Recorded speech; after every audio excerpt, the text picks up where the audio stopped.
Well, welcome back, everyone, from lunch. I hope everyone had a chance to enjoy some of the nice Irish sunshine we had this afternoon here, actually. Prime Minister Brnabić, thank you so much for joining us. I want to start by having you paint a bit of a picture of the modern-day Serbia. I was reading your background, and you grew up in Belgrade, but then you yourself spent time studying in the US, and then in the UK, and then you went back to Serbia, and you were working for NGOs, and you were actually in the private sector for quite a long time before you got into politics. Talk to me about how the country has evolved and changed. Well, it has changed a lot, really, quite considerably. And I'll tell you a few numbers. Basically, 10, 11 years ago, 2012, the unemployment in Serbia was above 25%. Youth unemployment was above 51%. We had basically a huge problem with rising public debt. We had a huge problem with the budget deficit, and it just seemed as though Serbia is not moving in the right direction. Then political changes happened. Current President Aleksandar Vučić in 2014 took over the government as the Prime Minister. I joined the government on his invitation in 2016, right straight from the private sector, so I wasn't in the politics, but I saw that he's doing good things for Serbia, and I wanted to be part of it. I wanted to help out. Today, Serbia's unemployment is at about 9%. We have been in the past 7 or 8 years proclaimed by the Financial Times as the world leaders in FDI attraction compared to the size of our economy. We have, in the past 10 years, created over 450,000 jobs. And IT sector became the fastest growing sector of our economy, to the point that in 2021, that's the latest data that we have, in 2021, every second new job created was in the ICT sector. So it really is something that came out of our belief in investing in people, in education, in research and development, and building on something that all of us in the region have, and that is traditionally strong STEM education. But we thought that we should put all of our eggs into that basket and really change Serbia in order to make up for all of the lost time in the 90s, early 2000s. And the change has been unbelievable. It has been amazing. I'll also tell you, the average salary literally doubled in the past 10 years. One of the things that we were talking about backstage is this investment in the IT sector and sort of how you're trying to do that also when it comes into the education system as well. And I was reading that you're teaching coding in all of the primary schools. Talk to us a little bit about that and how that has been going. Yes, in 2017 we made this important decision to introduce coding as a mandatory subject in our primary schools from the 5th grade. That's when kids are 10, 11 years old. And so as of 2017, they learn Scratch and Python, Pygame. And in 2021, we had the first generation of primary school kids leaving school with the knowledge of coding, which has tremendously, I think, impacted not just them. Obviously, we will see the result of that investment in the next few years, but I think their parents, their families, the way they perceive our country and the future of our country. We have also, to couple that, we have introduced and increased specialized IT, number of specialized IT classes in the secondary schools, and invested approximately 300 million euros now into tech faculties to increase their capacities, but also into science and technology parks across Serbia. So now we have 4 big science and tech parks that are basically there to promote and support our startup and innovation companies. what has been surprising also is that, I mean, as I said, being kind of a former socialist, communist country, we have traditionally strong STEM education. And so, from that, if you invest, we figured that if you invest even small amount of money into that, you will get quick and big return on your investment. And that is precisely what has happened. In 2019, Startup Genome report is, for the first time, actually also included Serbia in its analysis. And already at that time, we were proclaimed in world top 10 ecosystems in affordable talent and gaming, and I think top 5 in blockchain. And so, it has been almost a generic growth, and what you needed was just the government to actually see that, understand that, recognize it, and invest into it. And as I said, today it's the foremost sector of our economy driving the growth. Since Russia's invasion of Ukraine, you've also had a lot of Russians who have come to Serbia and are now working there. And you were telling me it's actually been a real benefit to your tech sector as well then, these people who've come. It has. I will also tell you, I mean, this investment has helped us also, in addition, in parallel with basically helping the economy grow, also helping the average salary grows. It has helped us enormously in reversing the brain drain in Serbia. So we were one of the countries, like everywhere else in the Balkans region, with a huge problem of brain drain. We have managed to reverse it. And so now we have, when you look at the category of highly skilled younger population, we have more of them coming back than leaving the country. So we have managed to reverse the brain drain. There's also more and more foreigners coming to work in Serbia because we have introduced a special tax incentives for those workers that are in deficit, highly skilled tech people, AI people, biotech, life sciences. And so we have more and more of them coming. But also when the war in Ukraine broke out, we have had a lot of inflow of Russian engineers, mostly very young, very skilled, very talented people who either came to Serbia because they were working for Western companies that pulled out of Russia and relocated to Serbia, or Russian IT companies that with Western partners, clients, who have decided that they want to relocate, and then they found Serbia to be the best place to relocate for basically 2 reasons, to be perfectly honest. One is because we are becoming well known as a good tech destination with a favored business environment and business climate, a lot of government support, a lot of investment in education, but also because I feel that they did not feel welcome elsewhere. Although these young people are mostly really Western-oriented, very well educated, against the war, and that is, something that is, I think, lost for Europe. Is that that Europe did not feel they did not feel welcomed in Europe, but it's a good thing for us, and they brought a lot of knowledge that otherwise we couldn't actually create ourselves, or not quick enough. You have always tried to, from an investment point of view, do this balancing act between the EU, US, Russia, China. Is that getting more difficult? I would not say that it was a balancing act as such, although it may seem so.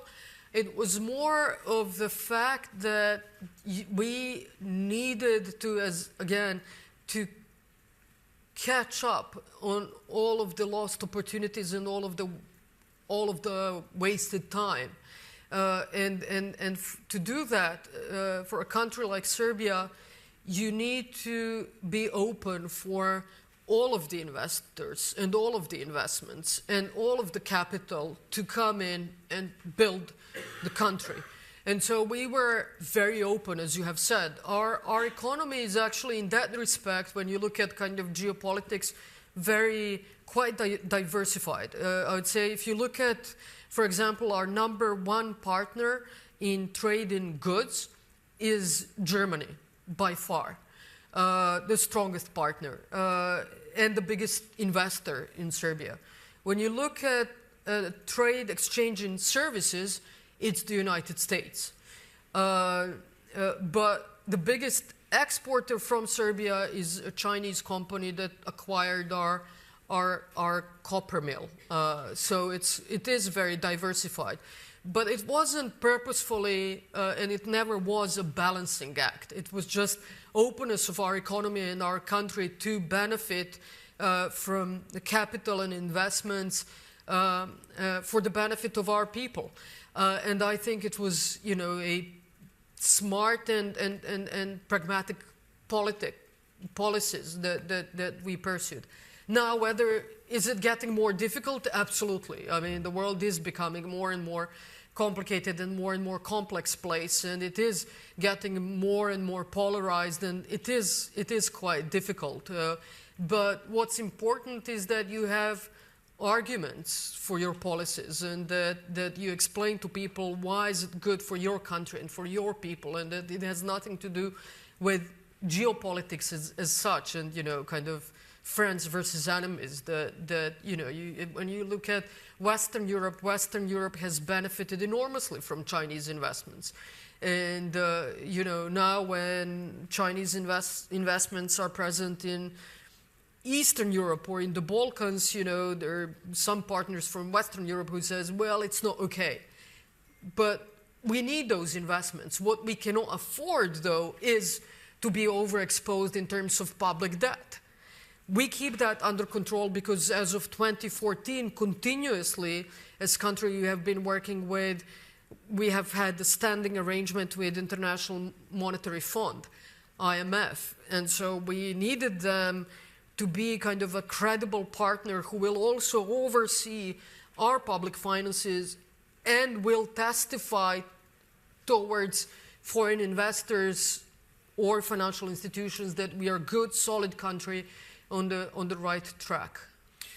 Your president told us in an interview in January that his relationship with President Putin has cooled since the invasion. I'm wondering how you would characterize Serbia's relationship with Russia today, and do you see any possibility that you would ever join in sanctions, or is that just a red line that Serbia isn't going to cross? So I will tell you that there is, in my view, a common misperception that Serbia is kind of neutral in this conflict. And it's not. Serbia has aligned with all of the EU and UN resolutions and declarations which have condemned the Russian aggression of Ukraine. Why? Because we think that it's a clear breach of international law, the attack against other sovereign nation, and that there is a kind of sanctity of territorial integrity of internationally recognized countries that cannot be a breach under any circumstances. So in that respect, in terms of values, we are 100% aligned with our EU partners. Sanctions are different because we have been subjected to sanctions back in the 90s. Our people feel strongly against sanctions because our view is that sanctions do not actually diminish countries' capacity or willingness to wage the war, that they hurt those most vulnerable within a population or a country. But we also have to say our people feel frustrated because the territorial integrity of Serbia has been breached.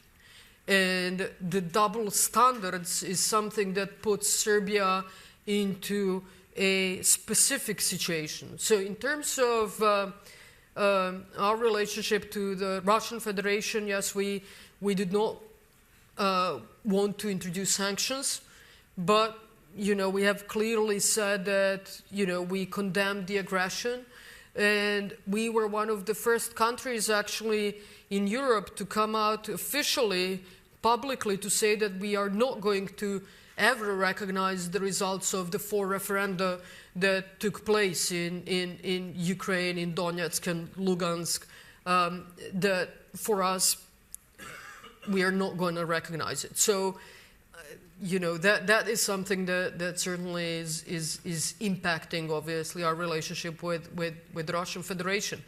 But the problem with the world that I see is that in the polarized world, you can't even be neutral, So we're not neutral, but it's either you are fully for or fully against, for someone or against someone. And we have aligned in values, but in terms of sanctions, we do not believe in those sanctions. There were some reports last week based on leaked U.S. documents that Serbia has, in fact, supplied arms to Ukraine. Can you say anything about that, if that is true? Sure. We have never supplied weapons to either Russian Federation or Ukraine since the aggression started in February 2022. We have quite a strong military industry, again, traditionally, back from the times of the former Yugoslavia. We sell ammunition mostly, but we sell it to the recognized end users. But that does not include Russian Federation or Ukraine. You are looking at or wanting to join the EU. One of the things that will be important in that process is mending the relationship with Kosovo. How do you see that process moving forward? It is a very difficult process. It is a very emotional process for us. But that is something that has also changed in Serbia with, thanks to, in great part to the President Aleksandar Vučić, who said, listen, we need to have an internal dialogue on this and we need to focus on the future.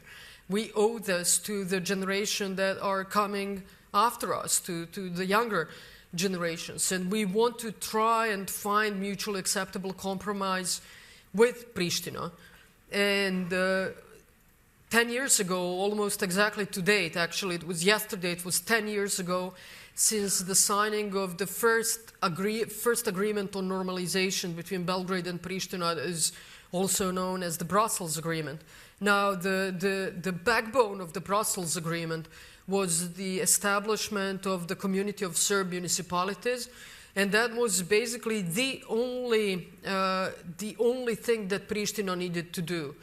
We have implemented from our side everything that was needed to be implemented by Belgrade or Serbia or Serbs in Kosovo and Metohija. But to date, Pristina still did not form the Community of Serb Municipalities. And so that is, to me, the biggest obstacle for any other agreement. So now we had good discussions, difficult but good discussions, both in Brussels and Ohrid in March. But again, the first thing is the full implementation of the first agreement on normalization, and that is the establishment of the Community of Serb Municipalities. So not to bore this, this group, this meeting, this panel with the details. Really what we need is Pristina to step up its efforts and implement what has been agreed 10 years ago, also guaranteed by the European Union, in order to then go further and implement other agreements. Now, Serbia has a vested interest in regional stability. As I have said, we have done so much to change our destiny and to see clear prospects for the future for our country and our people.